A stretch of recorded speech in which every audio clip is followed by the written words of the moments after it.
Welcome everyone. Happy Halloween. So Happy on the Halloween. screen, we have Croft and me, Dr. Sherry Hu.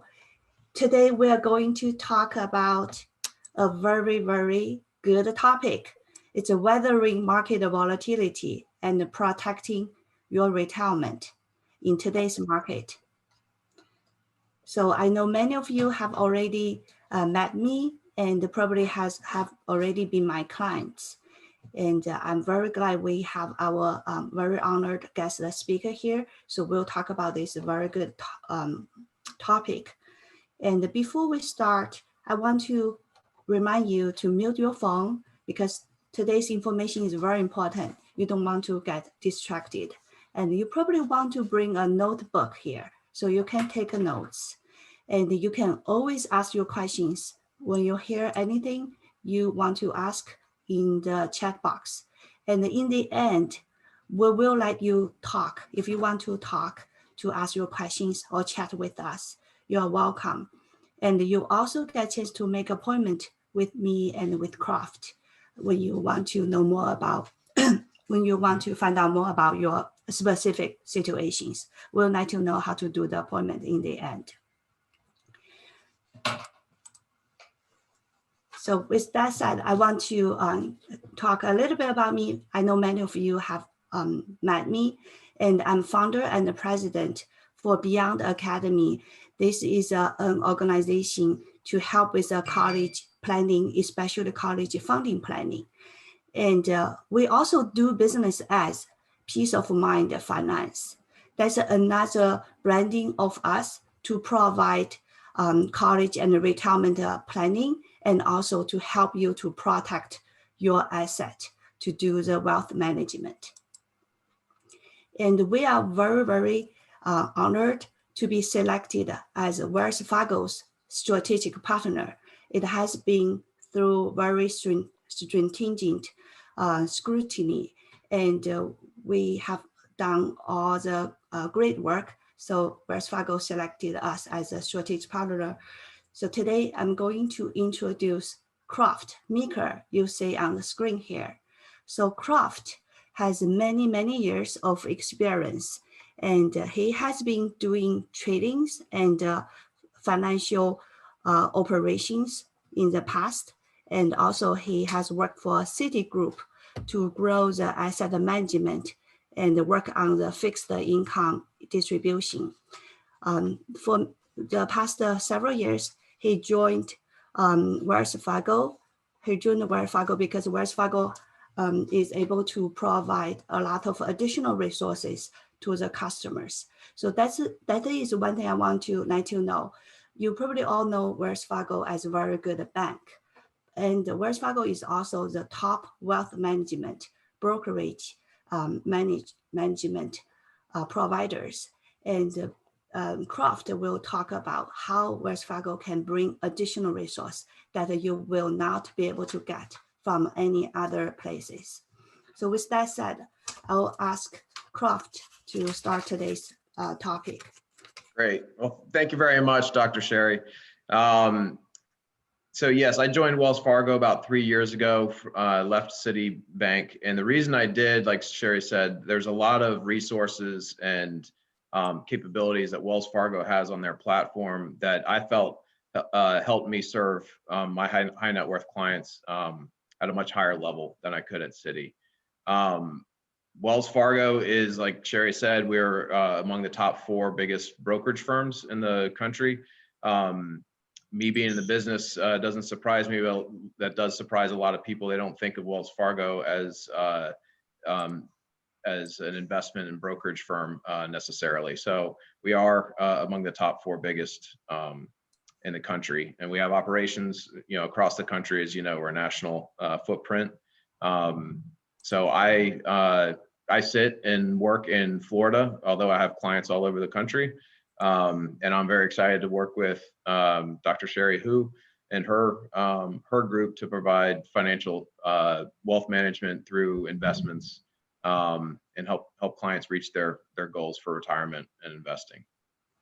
So this presentation, I think, is very timely. Market volatility is with us, obviously, with the upcoming elections, with COVID, things like that. But the information in this presentation, I think, is good for any market that you're in. It's just good baseline investment advice. So let's see here. So market volatility, there's nothing new about market volatility. On average, we see a bear market about once every 6 years, and that bear market on average lasts about 401 days. The last bear market we actually just touched in March and didn't last anywhere near 401 days. It lasted maybe just a month or two. So, and we've obviously recovered quite a bit from there.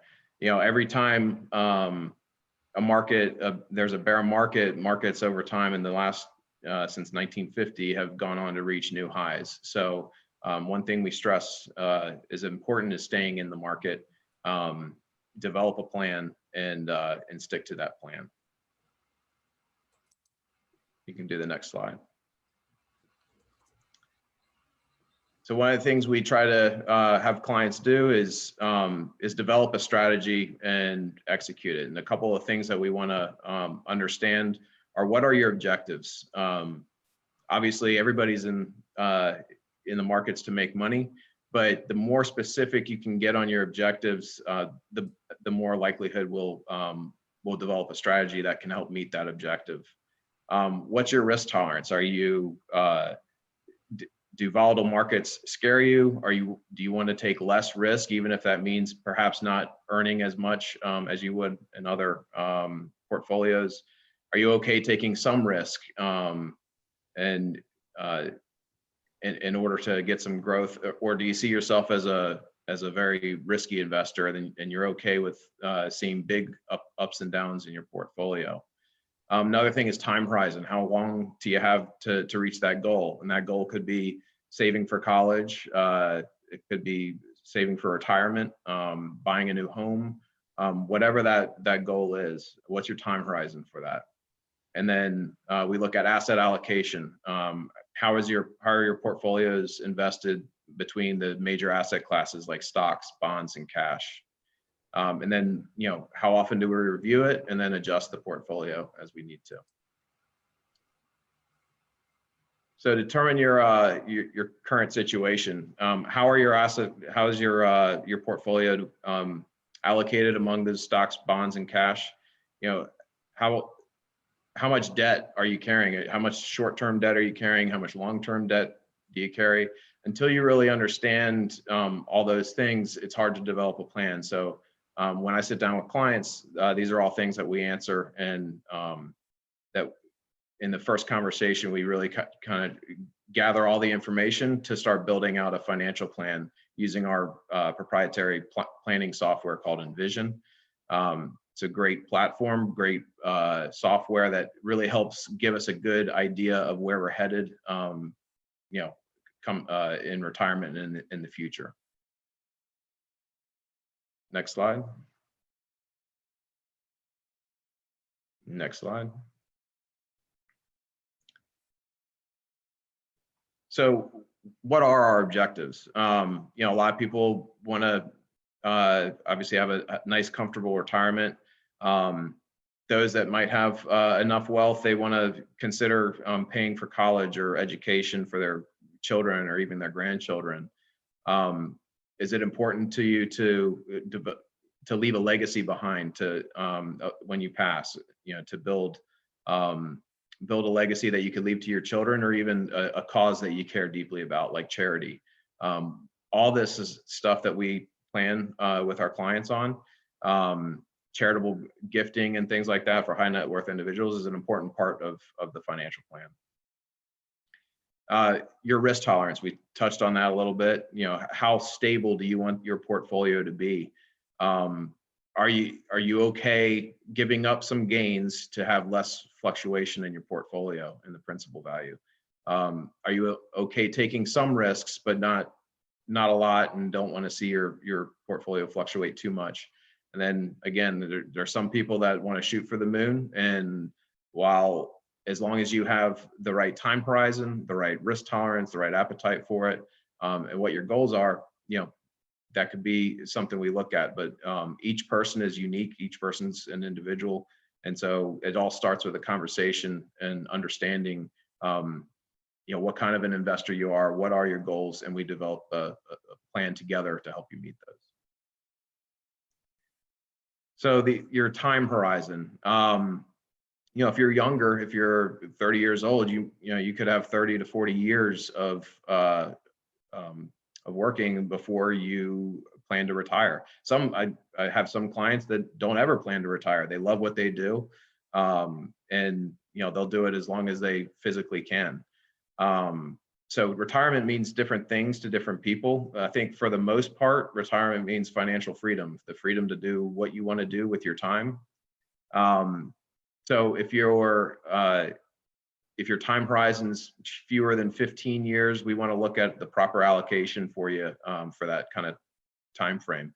Maybe we have a little more balance between stocks and bonds and cash, so that you don't, if there's a market event, if there's some volatility in the market, you're not having to make up too much before you retire. If you're 15 to 30 years away, that's a market cycle is typically about 10 years.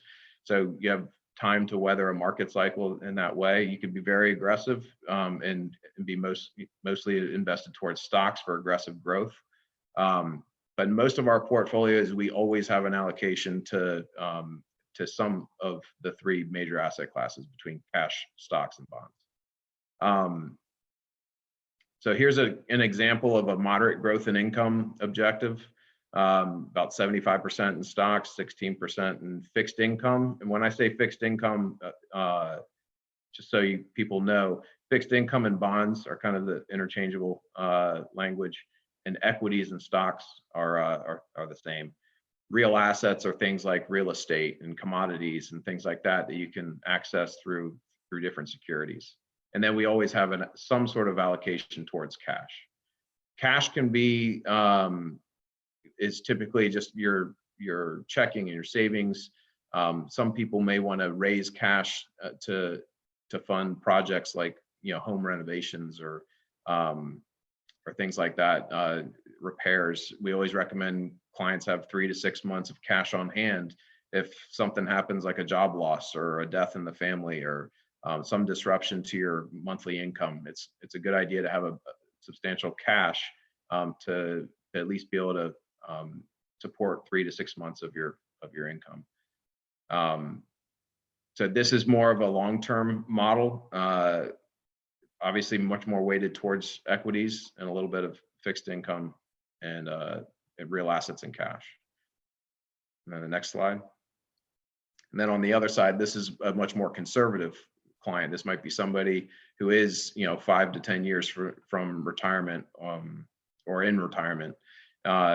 Obviously, they're almost 90% in fixed income, which gives them income. But also, when we look at fixed income, it helps buffer a portfolio. The total return of a portfolio is not just the growth of it, but also the income it produces. And so fixed income in good markets can help bolster a portfolio's performance because you're also getting the income from it.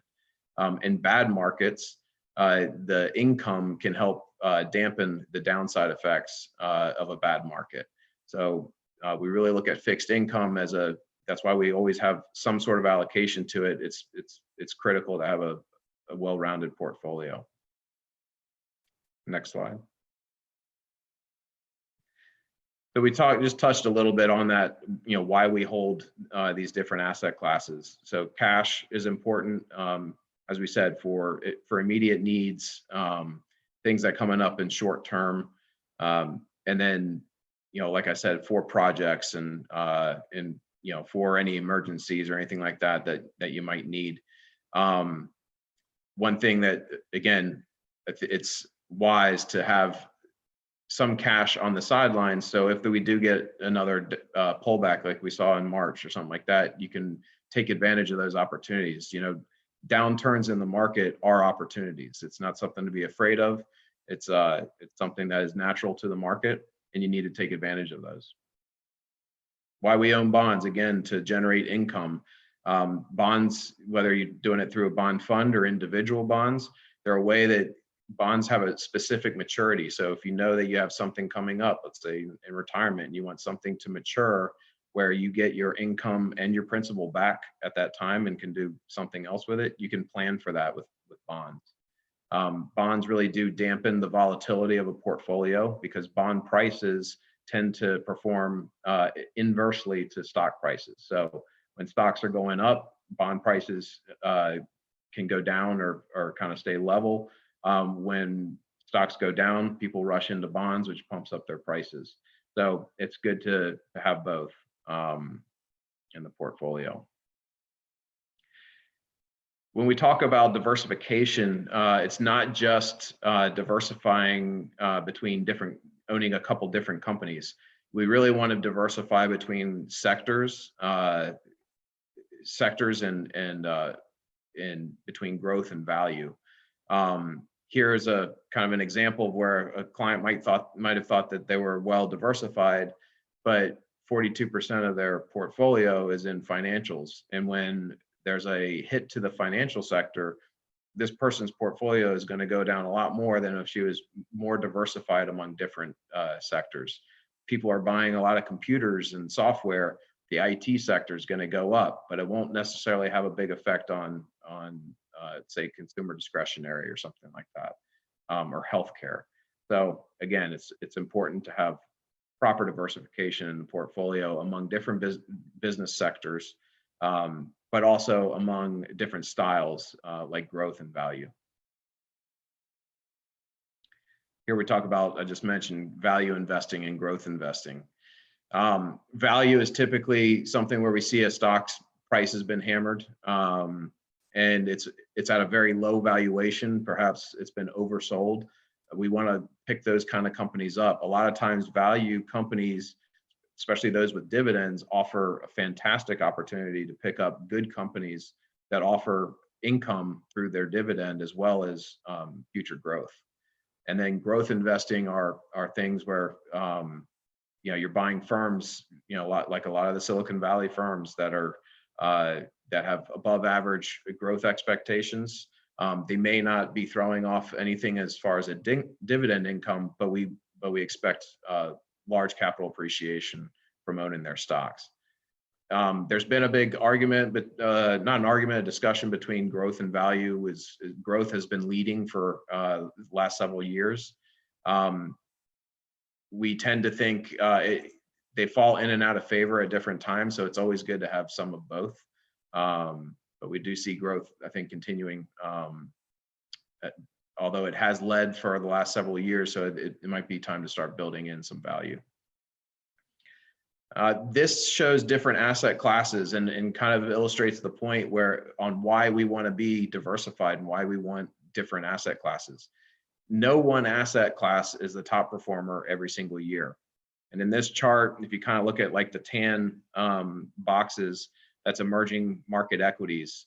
They're a leader in some years, and then in the other years, they're towards the bottom. But if you look at the white boxes, which is a moderate growth and income portfolio, a well-diversified portfolio, the performance falls right in the middle, year in and year out. So by owning those, we can get a good, steady, reliable portfolio that provides returns and income. These are some disclosures that we can share if we need to. It gives you some of the definitions for some of the different items that are in there, so you can skip past these two. So a couple strategies we like to use are systematic investing, being diligent and staying in the market, and really taking more of a long-term outlook on your investments. So we'll get into these three in the next couple slides. So systematic investing. A lot of people talk about dollar cost averaging, which that's like systematic investing. So the idea is to invest a fixed dollar amount, whether it's monthly, weekly, quarterly, whatever your time horizon is, whatever you can do. We always stress that you should be building, just like you're saving in your savings accounts and things like that, put some money towards an investment portfolio. You'll be rewarded over time. So a fixed dollar amount, when market prices are high, what that does is it would buy you less shares of a stock that's highly valued. And in down markets, it buys you more shares of the stock. So it kind of protects you, and either it protects you from buying something too expensive, and it helps you take advantage of something that is trading at a lower valuation. A very important part of this strategy is to pay yourself first. Figure out what you can afford to do and put that into the portfolio first. Don't let that be the last thing after paying your bills and buying your Starbucks daily and buying that new TV. Pay yourself first, put that money in the portfolio, and then work on everything else. And part of figuring out what that amount is again, working with me, and we can understand what your cash flow needs are and your budget needs. And we can determine what we can allocate towards a systematic investment. And again, in adjusting your habits, perhaps maybe you don't need that $3,000 TV, but the $1,000 TV looks pretty darn good, and you can't quite tell the difference in the picture. It just happened to me, so I'm using that as an example. But that's an extra $2,000 you could put away in your investment portfolio, and that $2,000 over a 20-year time horizon will pay you and pay you back. The cost of market timing. So we talk a lot about trying to time the market. If you're trying to sell your portfolio before a market downturn, there's a lot of people talking about that right now with the elections, and they're worried about who's going to win and what that could mean to their portfolios. So timing the market is extremely difficult to do, even for a seasoned professional in Wall Street. Trying to sell at the top and buy at the bottom is very hard. And so our approach is that we develop a plan that will, and we know that during the course of our investments, we're going to have down markets, and we're going to have good markets. The idea is to stay invested. You have to be right twice when you try to time the market. So we'd rather you stay invested, systematically invest. And this chart just shows you the importance or the detriment of trying to time the market. Over the last, this is going back to 1990. If you'd remained fully invested this whole time period, your average return would have been 7.4%. Missing just 10 days in that time period, you would have cut your returns by a third or so, almost a half. And if you missed 40 days by trying to wait and see when you're going to put your money to work, you could have lost money. So especially after the 2008-2009 crash, you had a lot of cash sitting on the sidelines, and people were still very sold at the bottom, wasn't sure that it was over. And I can tell you from experience, I've seen clients that had never put their money back in the market, and they gave up 300% upside return on that money. Next slide. Again, whether it's Fed policy or elections or different events can cause short-term market volatility. This just is another example that illustrates the importance of staying in the market, taking a long-term approach, being diligent with your portfolios, and investing normally. When downturns happen, you take it in stride. Everybody, I think, understands that investing will have up days and down days, but when you're in the throes of a down market, it's the emotional reaction a lot of people have is to just sell. And part of my job, I think, is as much educating clients and helping them put their plans together as much as I am almost a psychologist and talking them through staying in the market and how we see things over the next 6, 18, 24 months. So among the things that we look at closely is your asset allocation, which we said, and this is an example where perhaps this is the proper asset allocation for a client, where they're 45% in stocks, 50% in bonds, and have a little bit of cash. But over time, different markets could throw this portfolio off. So next slide. So depending on market conditions, that same portfolio over time could turn into a 65% fixed income portfolio and only 30% equity portfolio. So it's important that we review these things on at least on an annual basis. Typically we're talking to clients once a month, once a quarter, depending on what clients are looking for. But there's different ways we can address that. And one way is to add money, so that you can add money back into the equity portion to bring your portfolio back into balance and in line with your needs. Another way is we trim the fixed income portion of it and bring it back into line that way. The risk there is that maybe you give up on an opportunity of further gains in the fixed income market.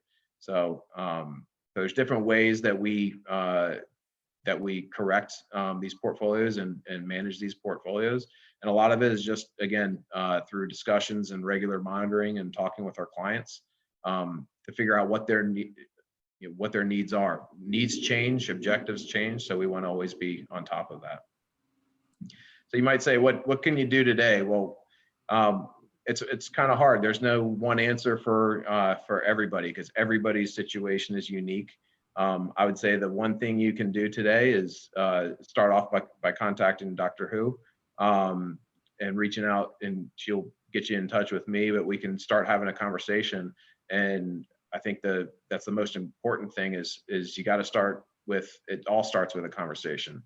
And through that conversation, we will determine what the right plan is for you and get you on track to be successful. If you're middle-aged, in your 40s or something like that, and you have a big concentration of stocks, maybe the right thing is to stay in that. But we just don't know until we sit down and talk with you. The answer is different for each individual client. This is an evaluation. Sherry, you can send that to clients if you like. Next slide. So these are just some disclosures talking about the risks in the markets.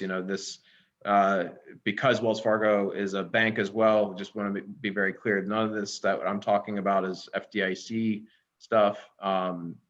Markets do have risks, and that's why we are very careful and diligent in creating a plan and sticking to that plan. That's how successful investors invest is by creating a plan, and no matter what, you stick to that plan and you take advantage of opportunities in the market. And there can be, we can do tactical shifts and things like that where we might raise a little bit of cash if markets seem overvalued and things like that. But we're never going to, tell you to go all, 100% cash or 100% stocks or bonds or anything like that. We develop a plan and we try to stick to it. So I want to thank everybody. I'd like to really thank Dr. Who for inviting me, and I really look forward to working with them as a strategic partner. You have a ton of resources. We're only scratching the very surface of this with Wells Fargo. I look forward to talking with every one of you and developing the plan for you and show you the difference of what working with Wells Fargo can do for you. Croft, can you talk a little bit about, compared to other financial or wealth managers, what has a special or some other resources other investors do not have? I think one thing that sets us apart is our ability to really to service the high net worth and ultra high net worth client. So a couple of things from the standpoint of our platform. Wells Fargo has we manage a lot of our own portfolios, but we also use outside managers, like institutional type managers that we might use for some clients. And that could be in equities or fixed income. Everybody's going to have, every firm is going to have their different managers and things like that. I think where we excel, we have a private bank offering through the Wells Fargo Private Bank. That's for clients of 5 million or more with Wells Fargo. Through there, we have what we call specialized wealth services. So we will sit down with clients and we'll review their estate planning documents. One of the biggest things we do is work on clients with their estate plan to help mitigate, tax effects on their estate, using different strategies to help increase the legacy they leave behind. Like I said, whether that's for their family or whether that's to give it away to charities and and do something that's important to them.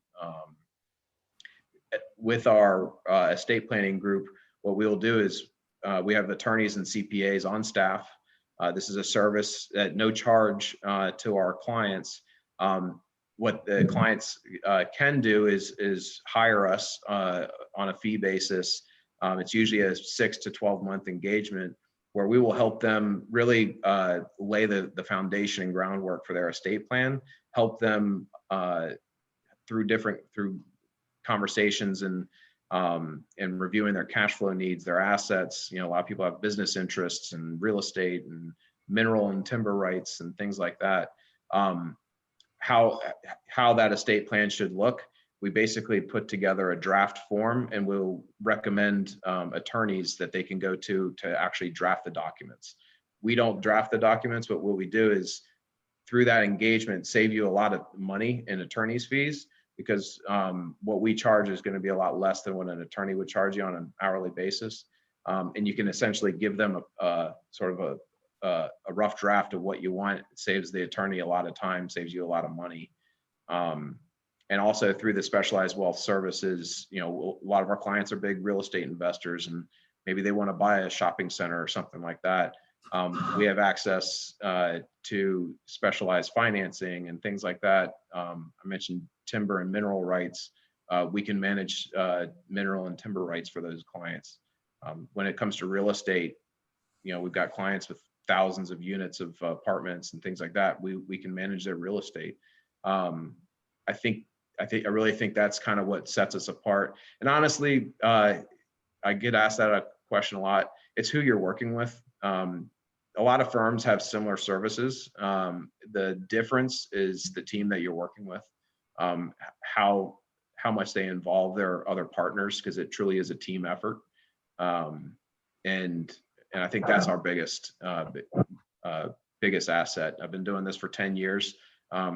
I love having great conversations with clients, and that's really what it is. It's being interested in your client and asking the right questions and in order to find the answers.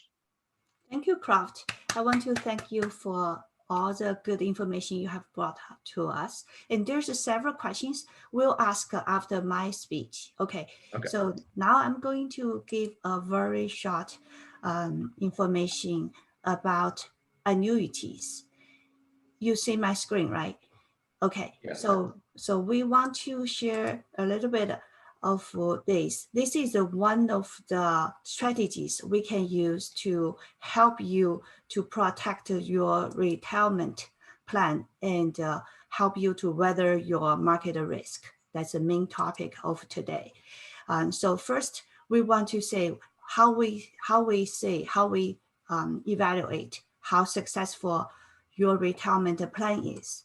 So there's two criteria here. First, it's a safe, right? You want to make sure you have your money there for your retirement when it's time you need to draw the money.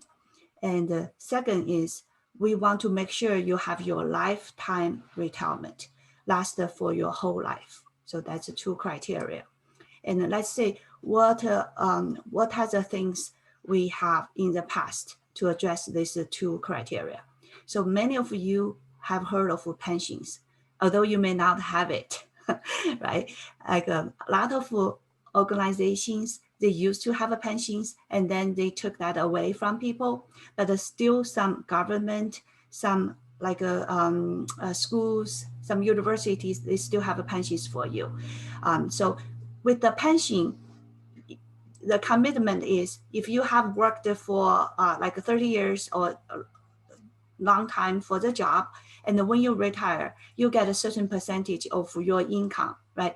I heard of that from a lot of the public school teachers. They told me if they work for this job for 30 years, they should be able to walk away with like 90% of the income they used to have. So that gives them a security for the future retirement. But unfortunately, most of us do not have that anymore. Most of us. So let's say, what do we get? So we normally get a 401k and the IRA today. So the logic is, with that change, the companies do not have to carry the big burden on itself. What they are doing is they give this burden to yourself or to the institution who's helping you manage your 401k and IRA. So what's the big problems with 401k and IRAs today? Because there's two risks. As we talk about. One is about the principal safety, like the money, how safe they are. If the market crash, like what had happened in March, you remember in March, just in like 3 weeks, the market dropped more than 20-30%. So if market crash again, how much money you have left in your portfolio? And second risk for your current 401k IRA is longevity. So as you probably heard, people are living longer and longer.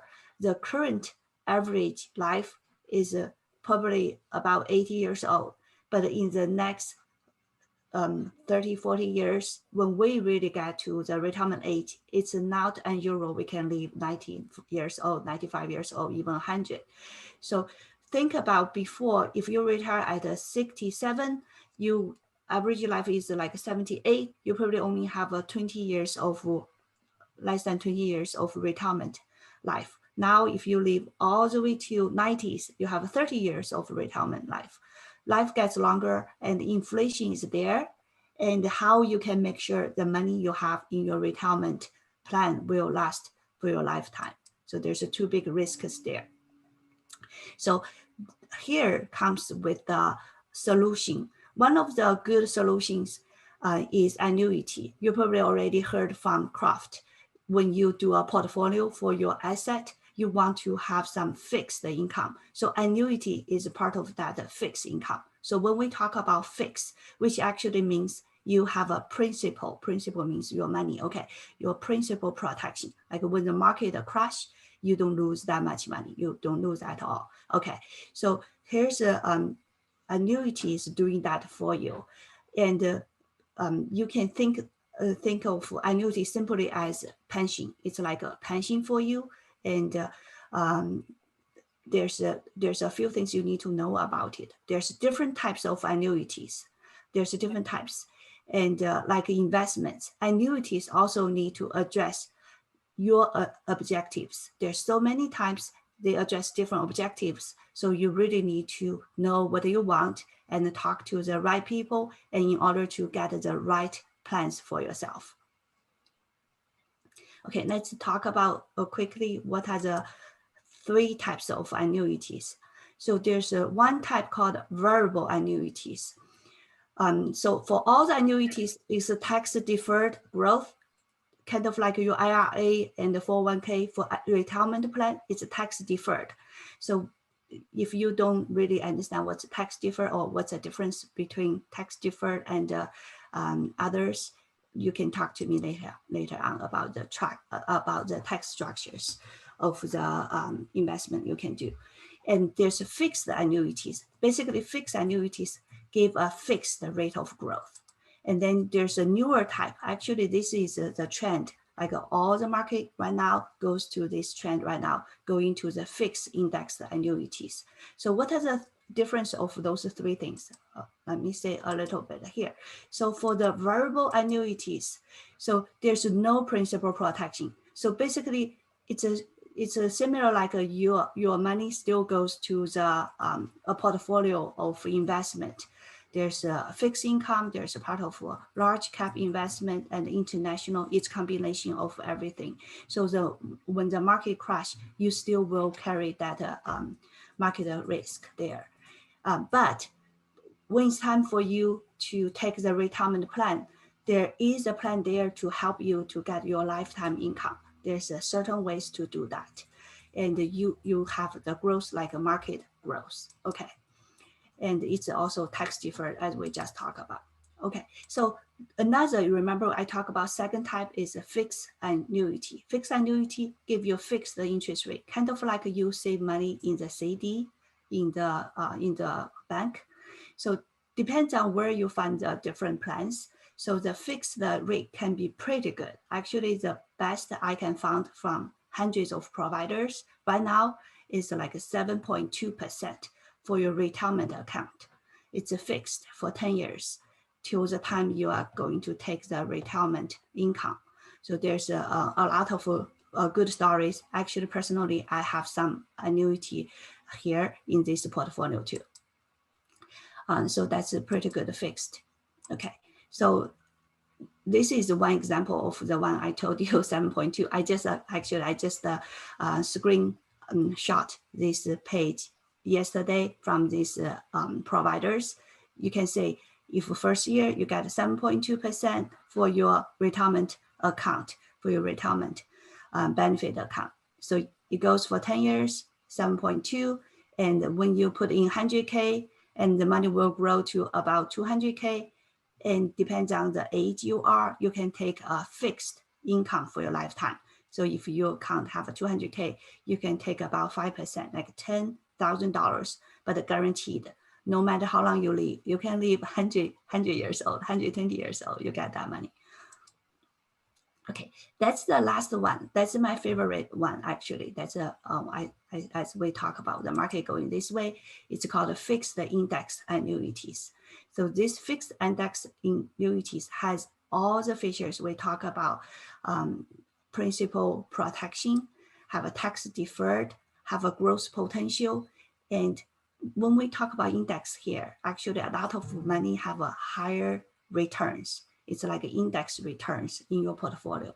But when the market crash, market drop, you don't lose any money. It's guaranteed from the annuity companies. So this is pretty good. There's a lot of details, but I just want to go through quickly because every family has different situations. So just remember, we talk about different types of annuities for variables. So it's like one biggest risk is you don't have a principal protection. When the market crash, you'll crash, okay? But for the fixed and the fixed index, it's guaranteed. Your money is safe there, you have lifetime income, okay? And there's one thing, just be aware, there's an inflation risk because, you know, if you think of we'll live another 30 years after we retire, the market will grow, the inflation will be higher or lower, depends on how it is. So to guarantee we have lifetime income is not easy. So that's one thing, just raise your attention here. Okay, so that's everything we talk about. The current annuity is a wonderful tool for you to address your risks for your life. And I want to give a quick example here. So I know in the past, people thought about annuity like 5 to 10 years before they retire or they are starting their retirement. But nowadays, even younger people like me, actually, I'm not that young. I'm like 40 in my late 40s, but I have already done a lot of different annuities. I use these newer types of annuities, similar as my mutual funds plans to do my 401k and IRA. So I'll give an example here. So for example, this is a real case. Okay, real case I have handled. And there's a 44 years old man working actually in our local place for a high-tech company. He has $200,000 in his 401k, his last 401k company, his last company. So he can move it over. And what his goal is, he wants to find the best option that can give him the most retirement income when he's in his retirement age. He wanted to start like 67 years old. That's recommended age by IRS. Okay, but he also worried about the stock market risk. He wants to find out the way he can manage the risk. So we did a lot of search for him. We probably look at over 20 different annuity plans, and we compared. We said we do big data analysis. So I know it's pretty too small for you to look. So we run different scenarios. We have a professional data analytics software to do this. So we run numerous portfolios. First, we will run what if he's continue to do what he's doing right now in his 401k account, assuming he's getting S&P 500 returns.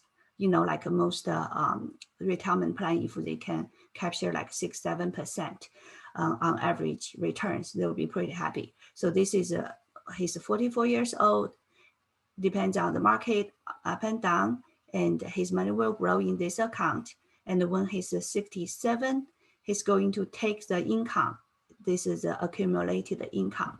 He's going to take income, and there's inflation. So every year he will need to take a little bit more, like 2 or 3% more. So if he's 94 years old, that's 94 years old. That's how much accumulated income he's taking out. He can take out from his account. This red curve here is after tax, because you remember 401k is tax deferred. It's not tax free. So when the time you start to take the income, you have to pay the taxes. So this is his after-tax income accumulated. So at age 94, that's the average age we used for calculation. And he's going to get the money. And another comparison we used is a plan. I found it's very, very, very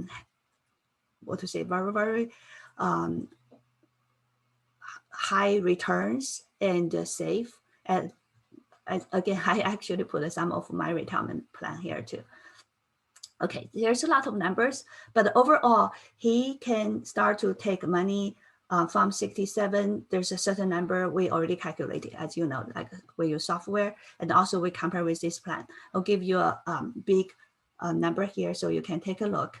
So in this option 1, we use mutual fund, as you know, as probably you do, we use the average benchmark returns as your returns. So initial fund all start with 200. For this strategy, we use one of the, growth annuity, very good plan here. And at 67 years old, using this plan, the person can start to take retirement income of $38,000 and then probably grow 2 or 3% each year.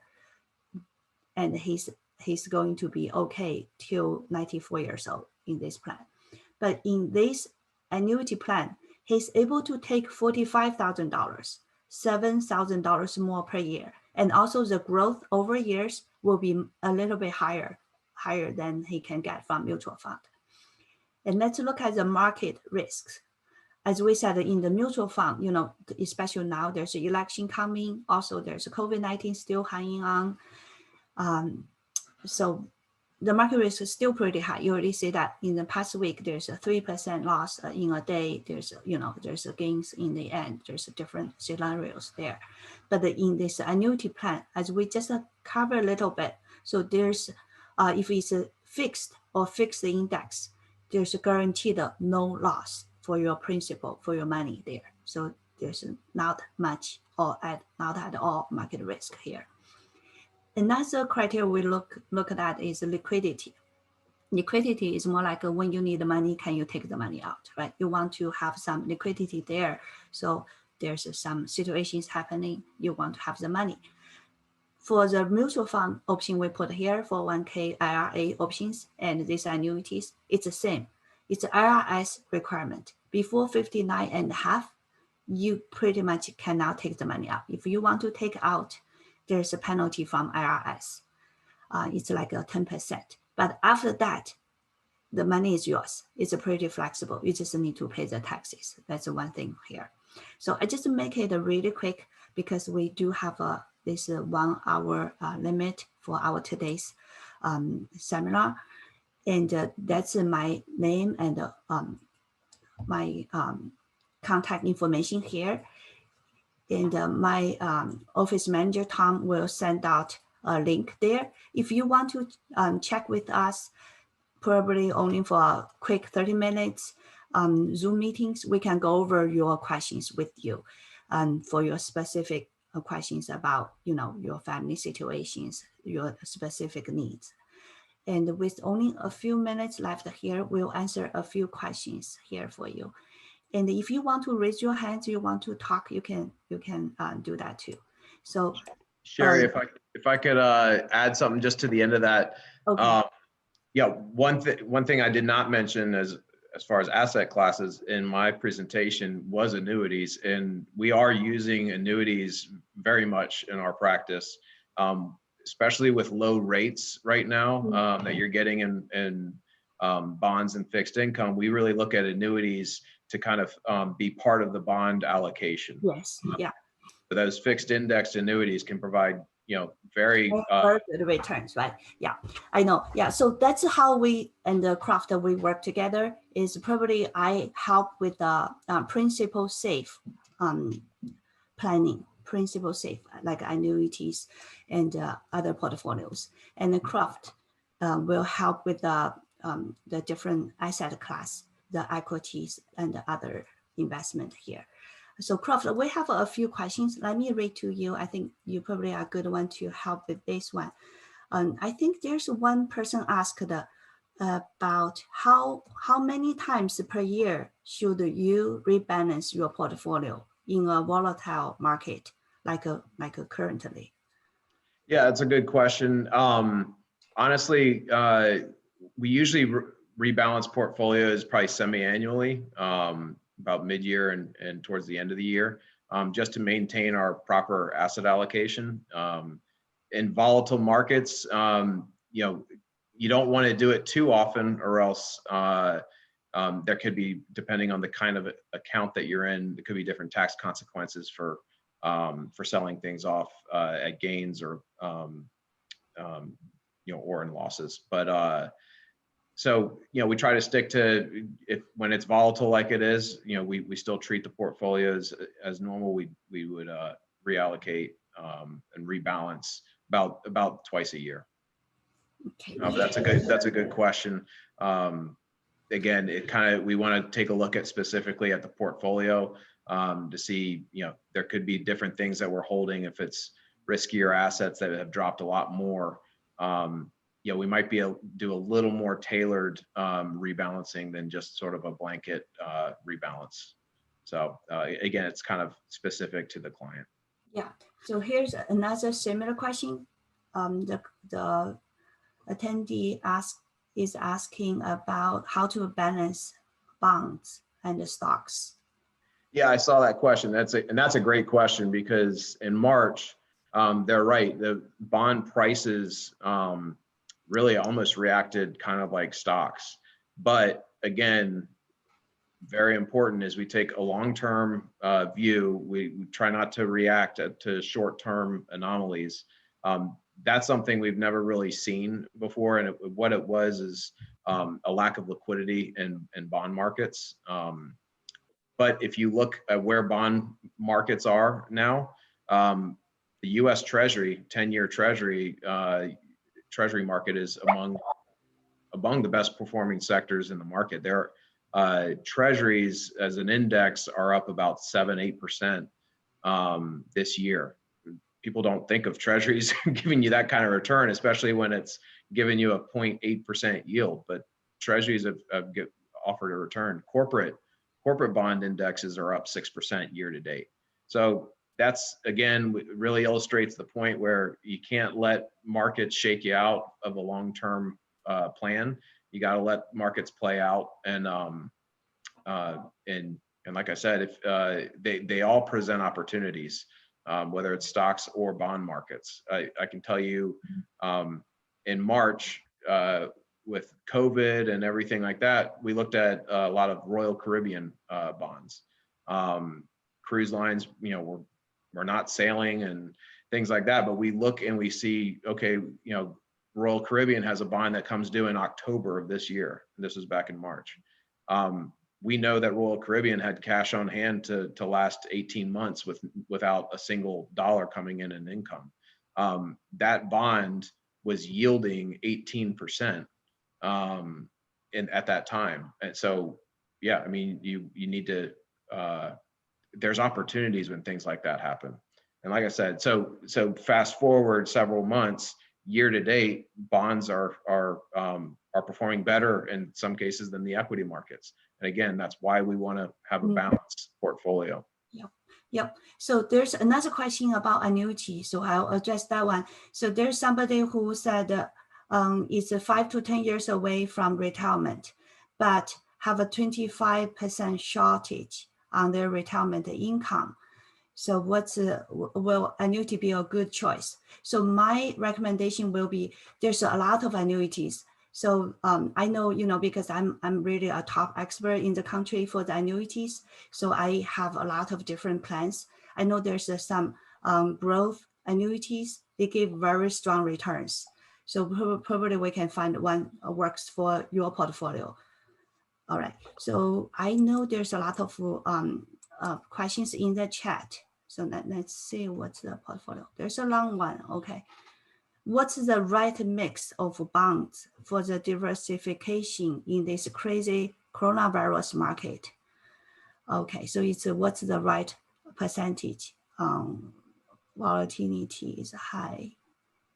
So it's very specific to your family situations and also for your goals and how much asset you have and how you diversify it, how much risk you can take as a crafter, and we have mentioned a little bit there.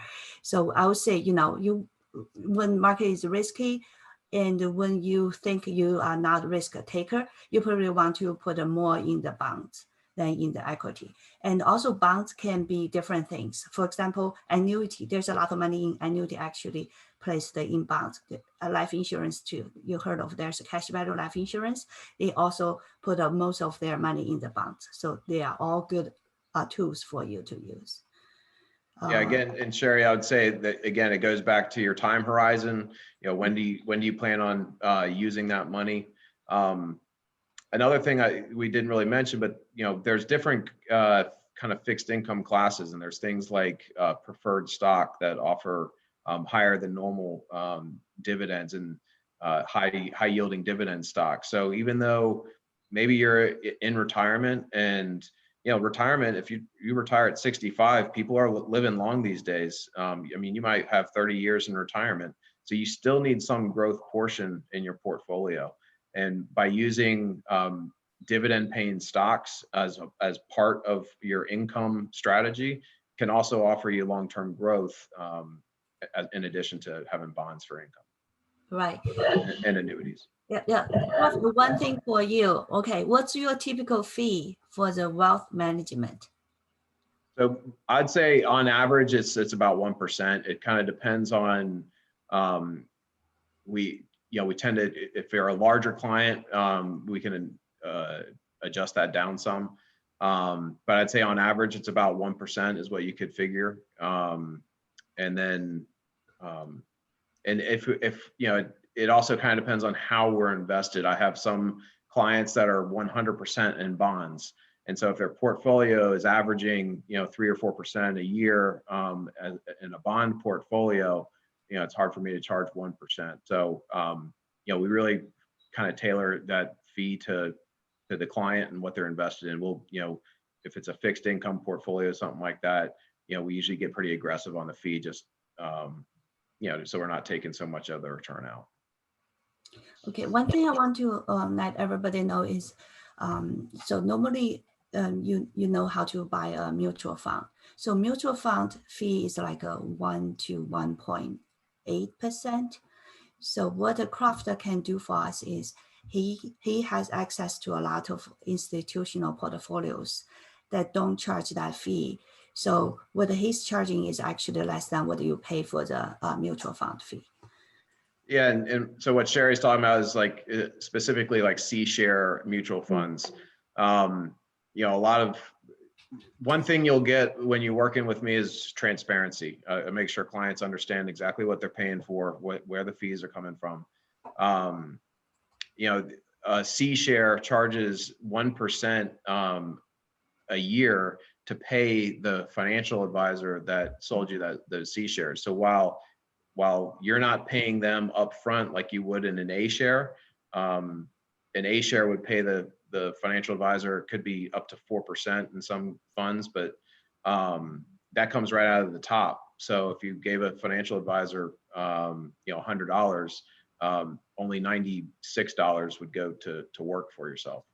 The other $4 goes to the financial advisor. So some advisors sell clients C-shares, which don't cost the client anything up front, but the fees on the back end and that you don't necessarily see are 1% plus the expense of the fund. So like Sherry said, it could be 1.5, 1.8 up to 2% in some different mutual funds. So so you're paying a fee one way or the other.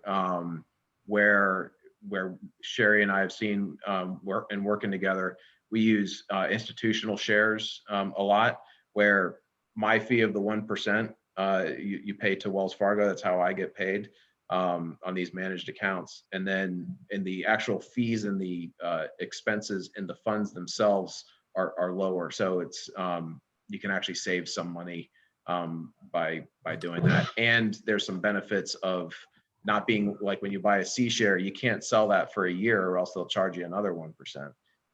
When you buy an institutional share, there's no hold period. We can readjust as we need to without any penalties. Okay. Thank you, Croft. And I think our time is up, and we have other things we have to, Prof and I, we have to meet other clients. We have to get our kids dressed for Halloween. For the Halloween. Okay, thanks everybody for being here today. And I know everybody has their own questions, and you can contact me. Okay, so my manager will text my email address and my phone number there, and you can make an appointment with me too, and we'll send an email to you as well. Okay, looking forward to talking with you. Thank you, Croft. Thank you, Sherry. Thank you, everybody, for attending. If you have any questions, I look forward to talking with you and develop the plan. Happy Halloween. Happy Halloween, everybody. Bye. Bye.